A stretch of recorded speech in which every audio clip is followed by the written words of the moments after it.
संध्याकाळची वेळ 6:30 वाजलेली आणि आदिराज आराध्याने मलईवाला आला की लगेच मला सांगत आले, कारण त्यांना खायची होती. तर त्यांचे मलई आपला खरवज म्हटलं तरी चालेल. तर इथे मी गुलाबाचं फूल घातलं आहे, कारण मला जास्त आवडतं. आराध्यानं आणलं होतं कुठून तरी, म्हणून मी आज डोक्यात घातलं होतं.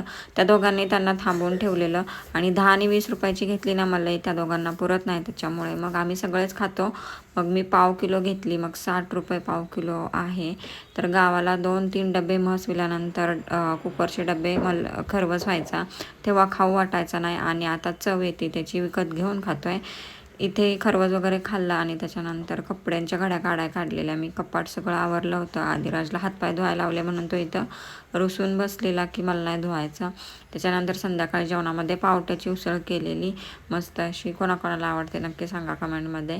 आणि जेवण वगैरे झाल्यानंतर संध्याकाळी नेहमीप्रमाणे आमचा कॅरमचा डाव पडला, जे की दोन्ही डावात आराध्या आणि मी जिंकलो होतं. तर असा होता आजचा मिनी ब्लॉग. बाय.